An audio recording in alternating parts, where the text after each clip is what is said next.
प्रतिपल परिवर्तन हो रहा है और परिवर्तन सभी को पसंद है।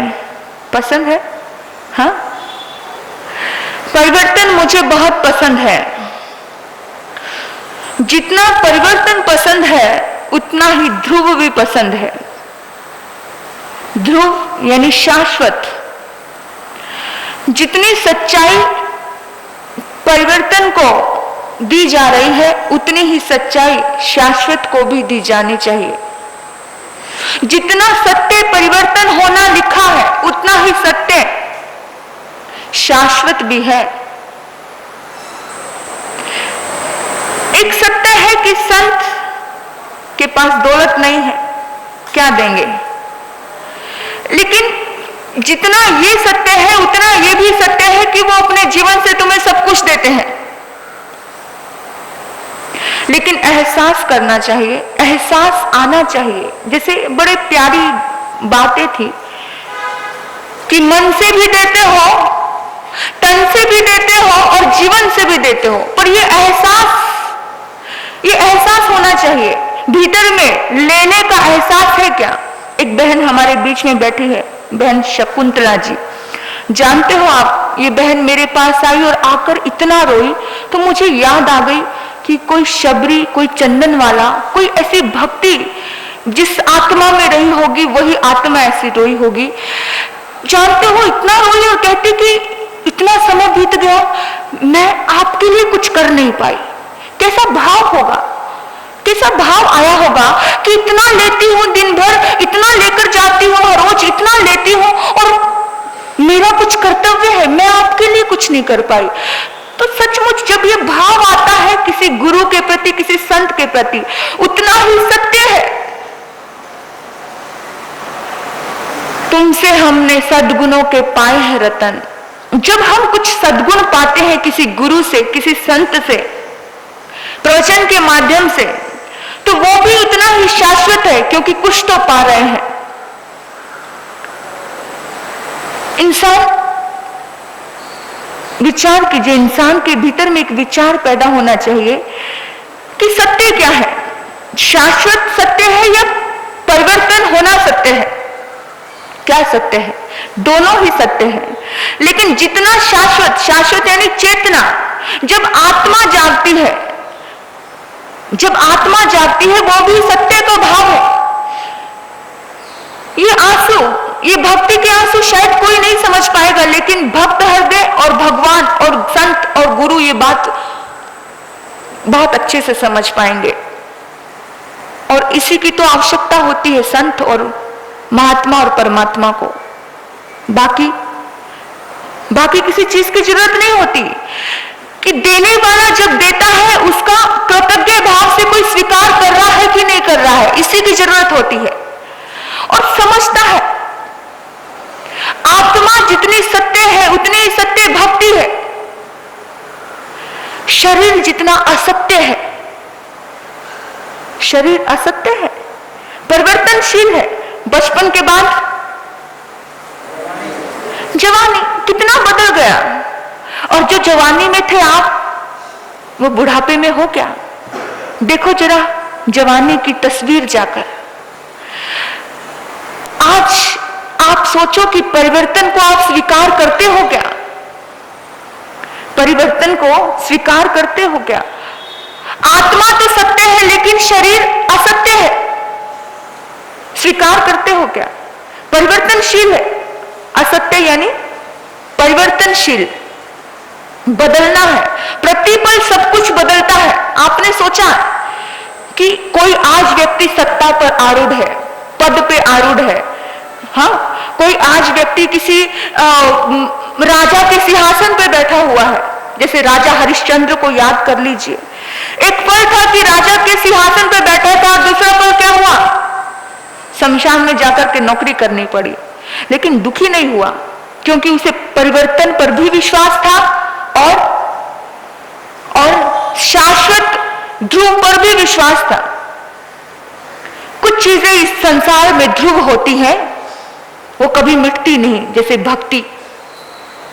कुछ चीजें इस संसार में अध्रुव होती हैं, जो प्रतिपल मिटती है, जैसे संसार के पदार्थ, जैसे संसार, जैसे दुनिया में रहना, जैसे शरीर, भोजन अभी बनाओ शाम तक तो स्मेल आने लग जाएगी, मिटने वाली है ना, परिवर्तनशील है। अभी तो अच्छी अच्छी ताजी सी खुशबू आ रही थी, लेकिन 2 दिन बाद उस डिब्बे को आप खोल कर देखो तो बदबू।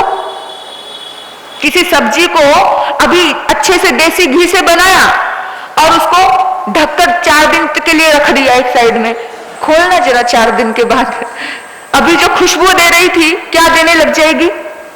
लेकिन कितना परिवर्तनशील है ये दुनिया।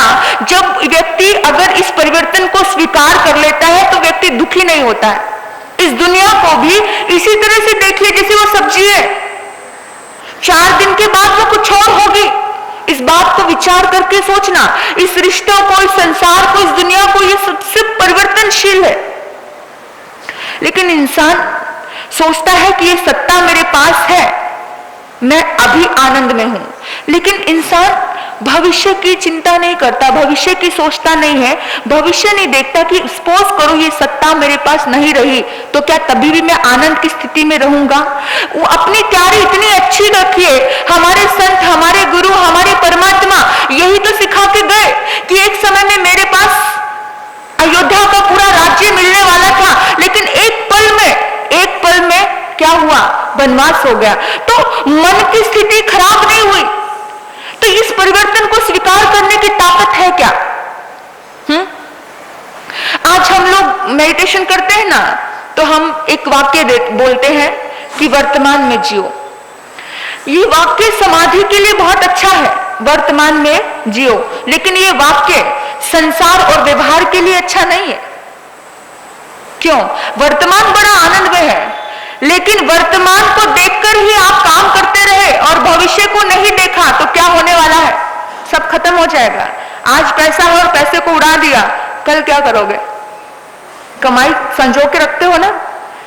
आज पुण्यवानी है, आज संत है और संतों का लाभ नहीं लिया तो फिर कल क्या करोगे? इसलिए इंसान के लिए बड़ा सुंदर सूत्रों ने एक बड़ा प्यारा सूत्र दिया शास्त्रकारों ने कि इंसान को परिणामदर्शी होना चाहिए। इंसान को अतीत भी सोचना चाहिए, इंसान को वर्तमान भी सोचना चाहिए और इंसान को भविष्य भी सोचना चाहिए। जब तीनों का संतुलन होगा तो इंसान का परिणाम अच्छा होगा, किसी भी स्थिति का, किसी भी काम का परिणाम अच्छा होगा। तो हमें परिणामदर्शी बनना है कि इसका परिणाम क्या होगा, इसका रिजल्ट क्या होगा।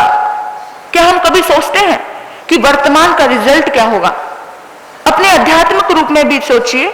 और अगर इंसान वर्तमान के रिजल्ट के बारे में सोच ले कि अब वर्तमान में जो कर रहा हूं इसका रिजल्ट क्या होगा, तो निश्चित रूप से वो व्यक्ति पूरी जिंदगी सदाचारी बना रहेगा, वो पूरी जिंदगी सहज बना रहेगा, वो पूरी जिंदगी खुशी उसकी जिंदगी में होगी अगर व्यक्ति परिणाम को भी सोचे।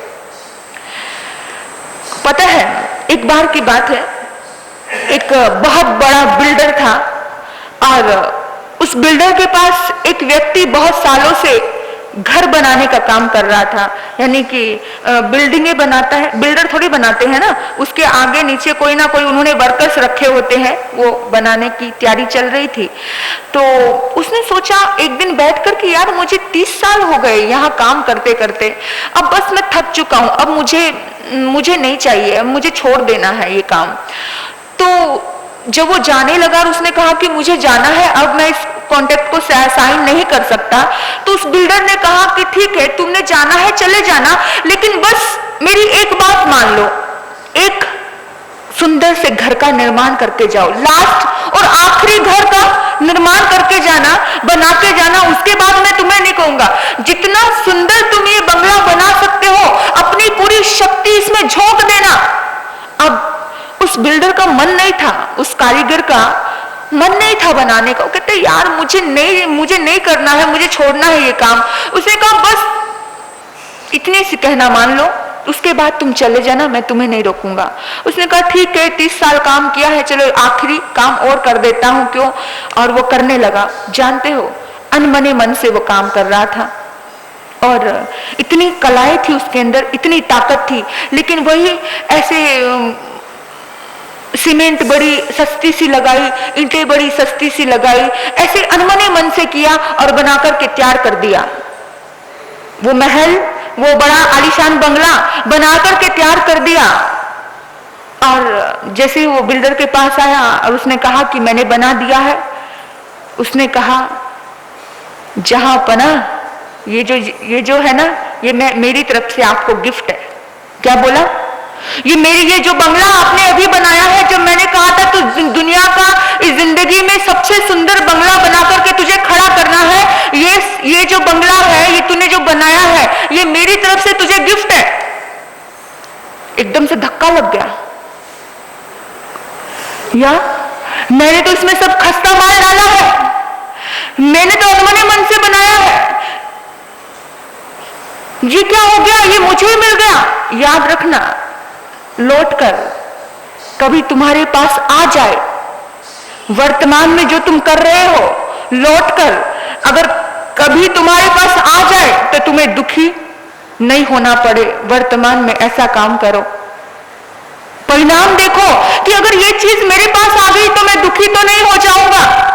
लेकिन उस व्यक्ति ने ये नहीं सोचा कि अंतिम समय में अगर मैं जा रहा हूं इस काम को छोड़कर, हो सकता है ये सेठ, ये कारीगर को कुछ अच्छा गिफ्ट दे दे, लेकिन नहीं सोचा, परिणाम नहीं सोचा, और उसके लिए क्या बनाना शुरू कर दिया? अनमने मन से एक सुंदर व्यवस्था से, वास्तु दोष के हिसाब से कि कहीं कोई दोष ना रह जाए, उस हिसाब से उसने वो बंगला नहीं बनाया। कोई दूसरा आएगा, कोई दूसरा रहेगा। इसी तरह से तो हम जिंदगी कभी कभी ऐसा कर लेते हैं, जैसा हम दूसरे के लिए सोच रहे हैं वैसा हम खुद के लिए नहीं सोचते हैं, और जैसा हम खुद के लिए सोचते हैं वैसा हम दूसरे के लिए नहीं सोचते। लेकिन ये प्रकृति परिवर्तनशील है, एक मिनट में बदलती है। जो ऊपर है वो नीचे हो जाता है, जो नीचे है वो ऊपर हो जाता है। झूला देखा ना आपने, वो गोल गोल झूला, कभी क्या हमेशा ही एक पल आता है कि जो सबसे ऊपर होते हैं वो नीचे होते हैं, और जो सबसे नीचे होते हैं वो। तो इसीलिए परिवर्तन को याद रखना कि जो चीज मैंने अभी तैयार की है वो लौटकर मेरे पास ही आने वाली है। जानते हो, एक राजा ने एक प्रधानमंत्री नियुक्त करना था और उसने कहा, परीक्षा लेनी थी, परीक्षा ली और सोचा कि कोई भी पद पे आता है ना व्यक्ति, तो पद पे ऐसा व्यक्ति आना चाहिए जो दूसरों के लिए ज्यादा सोचे, जो दूसरों के लिए ज्यादा सोचे, ऐसा व्यक्ति आना चाहिए। तो उसने कहा कि आखिर मैं एक मंत्री को अपनी जिंदगी में स्थान देने जा रहा हूं, तो मंत्री की बुद्धि, मंत्री की समझ अच्छी होनी चाहिए, उदार होनी चाहिए, प्यारी होनी चाहिए। ऐसे नहीं कि मतलब हर चीज में नुक्ताचीनी, ये क्यों किया, वो क्यों किया, ये सब चीजें। तो ऐसा चल रहा था। तो उसने कहा कि परीक्षा लेनी चाहिए। तो 2-3 उसके नजरों में थे जो परीक्षा के काबिल थे। तो उन्होंने 3-4 लोगों को बोला कि जाओ, अमुक अमुक स्थान पर एक बाग है, आम का बगीचा है, तो उस बगीचे में जाकर आप आम लेकर आइए। तो 2-3 लोग थे, उसने सोचा यार ये क्या करना है, बोला गायों को खिलाना है, ऐसे खिलाना है, पशुओं को खिलाना है, इस टाइप से। मतलब उन्होंने कुछ गुमराह सा रखा, उनको क्लियर नहीं बताया कुछ भी, क्योंकि परीक्षा तो ऐसे ही होती है ना, क्लियर पता चल जाए कि एग्जाम में क्या आने वाला है, फिर परीक्षा का मतलब ही क्या है ना। तो कुछ इस तरह से उन्होंने बताया। वो गए 3-4 लोग, और जाकर एक ने तो बिल्कुल एंट्री पे ही ना थोड़ा कचरे का ढेर पड़ा हुआ था जिसमें बिल्कुल खराब सड़े आम थे, उसने ना उस बोरी में उसी को भर लिया और फटाफट मुंह बांध कर दिया कि राजा कौन सा इतना दिमाग लड़ाएगा कि क्या लेकर आया क्या नहीं लेकर आना, ठीक है। और एक व्यक्ति ने थोड़ा अंदर गया, अंदर जाकर जो अच्छे आम थे और कुछ सड़े आम थे, दोनों पड़े थे, दोनों को भर लिया। मतलब ऐसा नहीं सोचा कि केवल अच्छे जो भी हाथ में आए, अंदर जाकर कभी कभी बहुत सुंदर अच्छे आम भी थे, हाथ लगे, कुछ खराब भी आम लगे, दोनों को 3 भर लिया। तो तीसरे व्यक्ति ने कहा कि नहीं यार, बड़ा सुंदर और बड़े अच्छे आम लेकर जाने हैं, चलो जरूरी नहीं किसी के भी काम आए, लेकिन काम तो आएंगे ना, कोई दिल से तो खाएगा ना, चलो लेकर जाता हूं। तो वो वृक्ष पे चढ़ा, वृक्ष पे बड़े सुंदर पके हुए रसीले आम उसने लिए और उस थैले में भर दिए। तीनों अपना अपना, उन्होंने कहा इतनी देर लगा दी, पहले वाला कहता इतनी देर लगा दी, इतनी मेहनत करने की क्या जरूरत थी। हर किसी की सोच अलग अलग है ना। तो तीनों गए राजा के पास और राजा ने उन तीनों को एक अलग अलग कमरे में बंद कर दिया। ना वहां पे खाना है, ना वहां पर पीना है, कुछ नहीं है। राजा की परीक्षा चल रही थी और राजा ने बाहर से कहा, जो तुम्हारे पास है वही खाओ, जो तुम्हारे पास है वही खाओ। अब राजा के आगे कौन बोले? बात समझना बहुत गहरी बात है। अगर समझ आई तो आप परिणामदर्शी बन पाओगे भविष्य के लिए, आपके लिए बहुत अच्छी बात है। जो तुम्हारे पास है वही खाओ। अब जिसके पास सुंदर अच्छे रसीले आम थे वो तो मजे से खा रहा है, जब भी भूख लगती है एक आम लेता है, खाने लगता है। लेकिन जिसके पास सड़े गले आम थे ना, थोड़ा सा आधे ठीक थे, तो उसने क्या किया, अब सारे उसको ठेले को उल्टा और जो थोड़े अच्छे अच्छे आम थे उसको निकाला और बाकी गंदे आम को साइड किया। अच्छे अच्छे आम उसमें 10-15 निकले, बाकी सारे गले गले आम थे, खाने लायक नहीं थे। और तीसरा व्यक्ति तो बेचारा भूखा मर गया, क्योंकि उसने तो पूरा कचरा ही भर लिया था। बात को समझ आई आप? बात समझना, बात में बड़ा रहस्य है। जो तुम अपनी इस जिंदगी में भरते हो, जो तुम दूसरों के लिए विचार करते हो, जो तुम दूसरों के लिए सोच रहे हो, दूसरों के लिए कर रहे हो, लौट कर वो परिवर्तन है। ये सर्कल ऐसे है, तुम्हारे पास ही आने वाला है। तुम्हारा तुझको अर्पण, इसीलिए तो कहा है कि जो तुमने निर्माण किया है वो तुम्हारे पास ही आएगा। और इंसान इतना ज्यादा गुमराह हो जाता है वर्तमान में, इंसान इतना ज्यादा गुमराह हो जाता है, इंसान को पता ही नहीं। अगर तुम किसी दूसरे के लिए कंजूसी कर रहे हो तो वो कंजूसी परमात्मा तुम्हारे लिए करने वाला है, वो कर्म तुम्हारे लिए कंजूसी करेगा। थोड़ा दिल उदार हृदय से जियो। अफसोस है कि इंसान केवल पदार्थवादी दृष्टिकोण जीता है, इंसान केवल पदार्थ के पीछे चिपका हुआ है। जब तक इंसान बाहर के पदार्थों के ऊपर ही चिपका रहेगा, बाहर की आसक्तियों के ऊपर ही चिपका रहेगा, व्यक्ति सफल नहीं हो सकता है। और ये चीजें मैं आपको ये दृष्टांत इसलिए दे रही हूं क्योंकि ये सब हकीकत है। ये सब लोगों ने, ये सब राजा लोगों ने ये सब परीक्षाएं ली है। एक बार मैं यही कहती हूँ कि राजा का मंत्री अच्छा होना बहुत जरूरी होता है, उदार होना बहुत जरूरी होता है, शुद्ध भाव से चलने वाला बहुत जरूरी होता है। और राजा ने एक निर्माण किया कि एक मंत्री चाहिए, क्योंकि प्रधानमंत्री नियुक्त करना है, प्रधानमंत्री की डेथ हो चुकी है।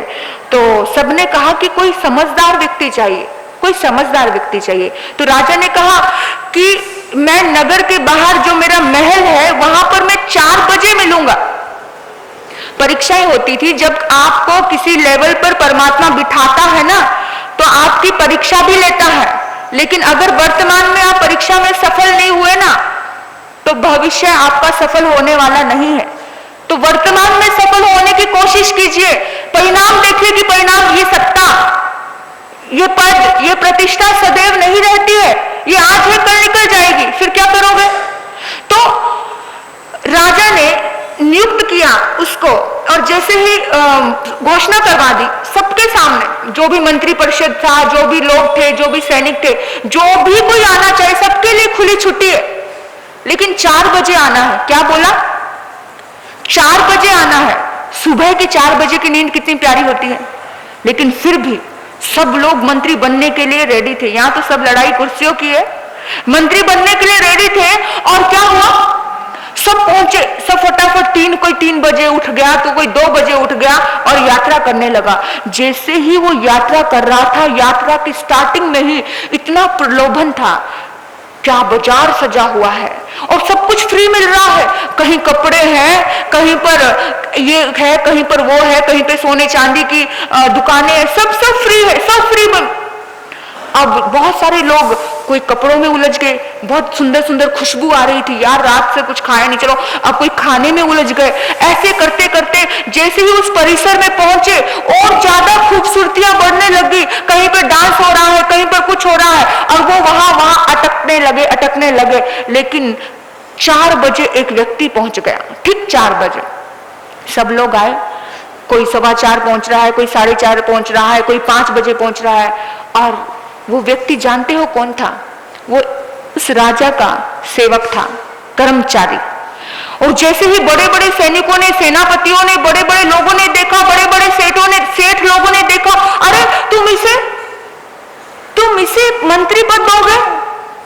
बोला मेरी शर्त को तो इसी ने निभाया है, मैंने जो परीक्षा ली थी यही पास हुआ है, बाकी कोई पास ही नहीं हुआ तो क्या करता, इसलिए इसी को मंत्री पद नियुक्त कर दिया, क्योंकि ठीक 4 बजे यही पहुंचा है, तुम क्यों नहीं पहुंचे? बोला क्या करूं? क्या करते हम? वर्तमान में इतना उलझ गए, उस आकर्षण में, उस पदार्थों में इतना उलझ गए, कहीं नृत्य हो रहा था, कहीं सुंदर रूपसियाएं थी जिसकी जैसी कमजोरी, कहीं सुंदर खाना था, कहीं सुंदर कपड़े थे, कहीं सुंदर गहने थे, वही उलझ गए। बात समझना, अगर वर्तमान में ही उलझे रहे तो परमात्मा के स्वरूप नहीं बन पाओगे, तो ये आत्मा परमात्मा नहीं बन पाएगी। वर्तमान में उलझे रहे तो मंत्री पद खो जाएगा। तो वर्तमान के साथ आपको क्या करना है?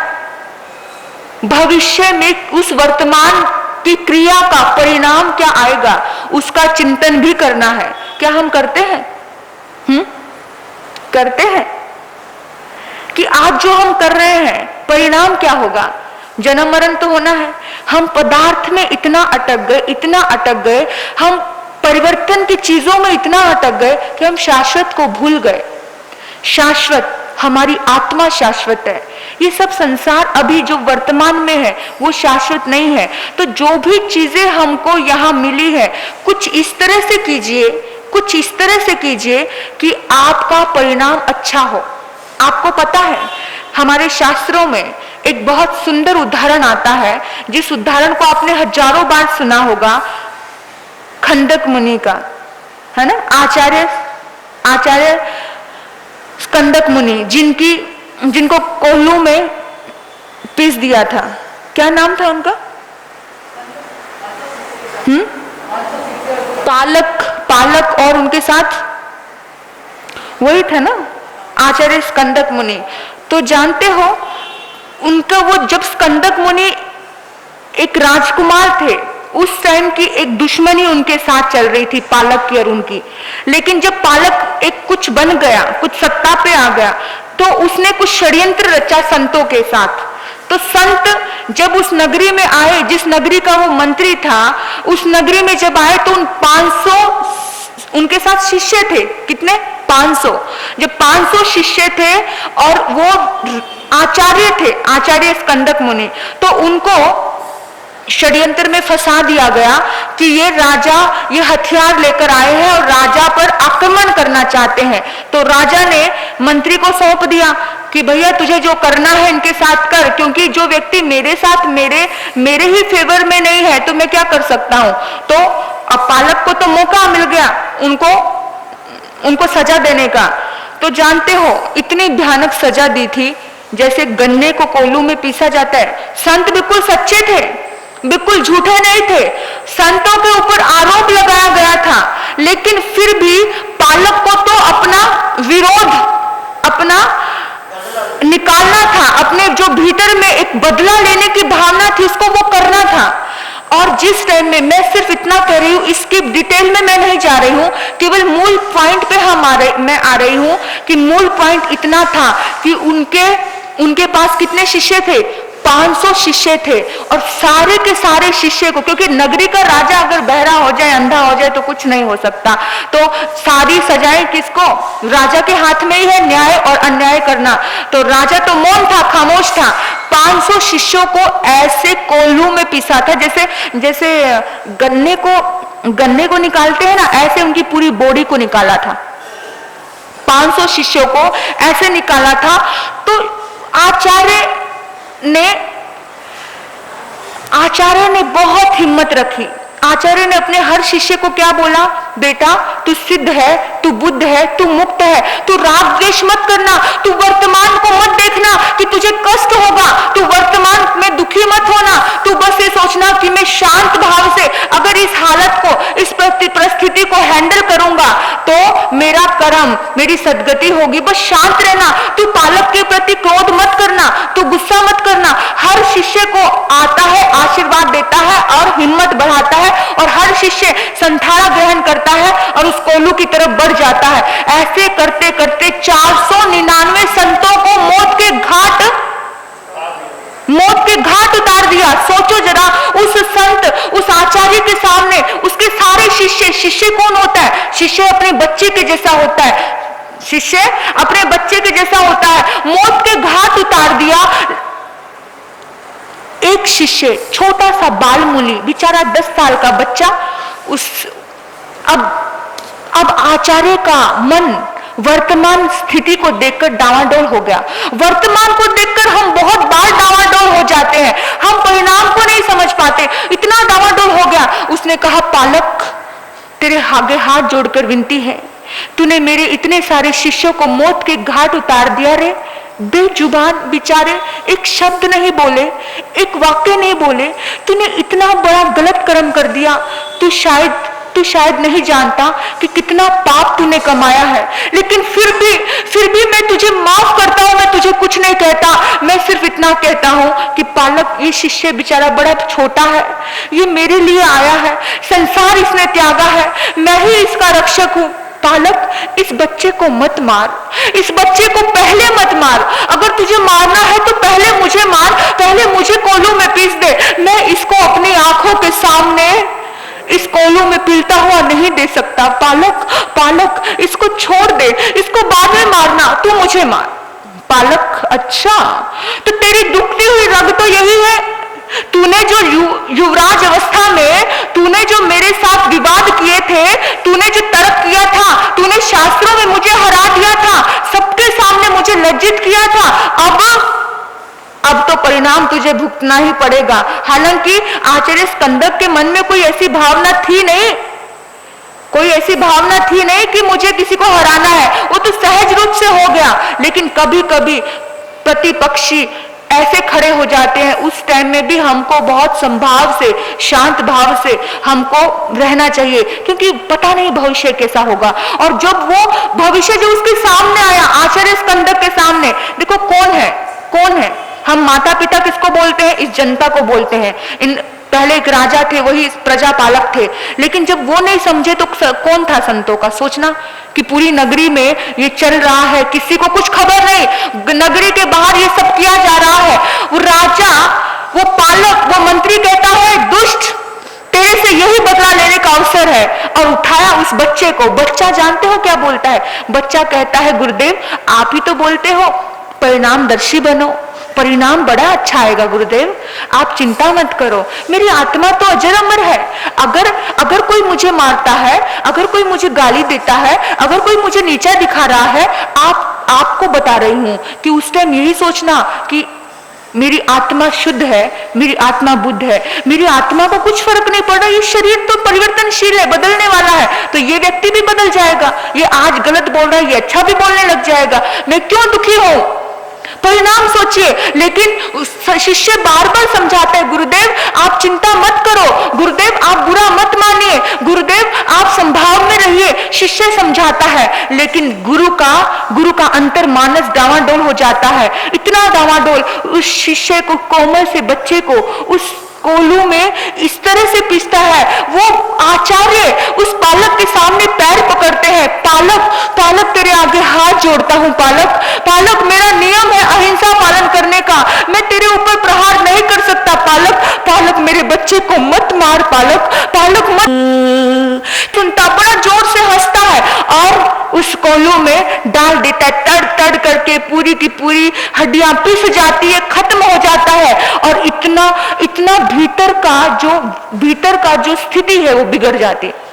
इतना क्रोध आता है कि मेरी साधना का ये फल हो कि मैं इस नगरी के लोगों से और तेरे से बदला लेने वाला बनूं।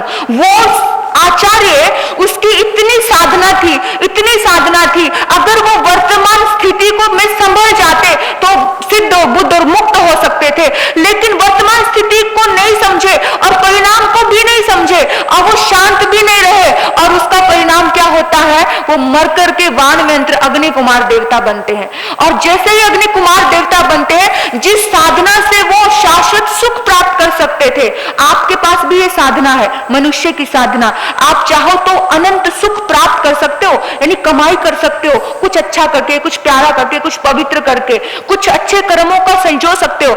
लेकिन जैसे उस हम कभी कभी वर्तमान स्थिति में हम हिल जाते हैं, हम परेशान हो जाते हैं आसपास के लोगों से, लेकिन मन की शांति को जैसे ही आपने खंडित किया, वर्तमान को बिगाड़ा, तो उसी टाइम आपके परिणाम भी बिगड़ने लग जाते हैं, आपका भविष्य भी बिगड़ने लगता है। वर्तमान में सोचो कि इसका परिणाम क्या होगा, लेकिन आचार्य ने नहीं सोचा। आचार्य ने संकल्प कर लिया कि मैं इस नगरी को खत्म करने वाला बनूंगा, मैं तेरी मौत का कारण बनूंगा। और वो सिद्ध गति को प्राप्त होने वाला वो आचार्य अपने 500 के 500 शिष्यों को तो मोक्ष पहुंचा देता है संभाव की साधना देकर कि बेटा तू सिद्ध है, तू बुद्ध है, तू अजर है, तू अमर है। लेकिन खुद को मोक्ष नहीं पहुंचा पाता, क्योंकि खुद के लिए परिणाम नहीं सोचता। छोटा सा पदार्थ के प्रति आकर्षण, छोटा सा मोह इंसान को कैसे भटका देता है कि जन्मों जन्मों की। जैसे ही अग्नि कुमार देवता बन गया और याद आया, ध्यान में देखा, अरे इतनी भयानक मौत मेरे शिष्यों की हुई, वैर का बदला आया, पूरी की पूरी नगरी को क्या किया, ध्वस्त कर दिया, जलाकर राख कर दिया और सबसे पहले पालक को मारा। राजा उसका खुद का भाई था, उसको मारा कि अरे तुझे नहीं देखा कि क्या अन्याय चल रहा है तेरी नगरी में, मेरे 500 के 500 शिष्य मर गए। लेकिन वो अज्ञान अवस्था में चला गया, नहीं समझ पाया। अगर वो परिणाम देख लेता कि एक जन्म का दर्द जन्मों जन्मों के दर्द मिटा सकता है। आपको सिर्फ इतना ही बोल रही हूं कि वर्तमान स्थिति में अगर दर्द आए, वर्तमान स्थिति में अगर कुछ परिवर्तन होने लगे, तो आप यही सोचना कि एक जन्म का दर्द अगर हम सहन कर लेते हैं, शांति से इन रिश्तों को निभा लेते हैं, प्यार से जी लेते हैं, तो प्यार से छोड़े हुए रिश्ते हमें सुख देते हैं। वो हमसे बात करना चाहते हैं, वो हमारे पास आना चाहते हैं, लेकिन अगर हम द्वेष में, क्रोध में, इरिटेशन में उनसे दूर जाते हैं, तो क्या होता है, फिर दोबारा से लौटकर वही सर्कल हमारी जिंदगी में जन्मों जन्मों तक चलता है। तो इस बात को ध्यान रखना, वर्तमान में जो भी घटनाएं घटती हैं उसको देखकर परिणामदर्शी होना कि मैं इस तरह से करूंगा तो इसका परिणाम क्या होने वाला है। परिणाम सोचोगे तो हमेशा सदाचारी रहोगे, हमेशा पवित्र रहोगे, हमेशा अच्छे रहोगे। इन्हीं सद्भावनाओं से मैं अपने वक्तव्य को यही विराम देती हूँ। ओम शांति, ओम शांति। वीर नाम के हीरे मोती, प्रभु नाम के हीरे मोती, मैं बिखराऊं गली गली, ले लो रे कोई प्रभु का प्यारा, शोर मचाऊं गली गली, शोर मचाऊं गली गली, मैं शोर मचाऊं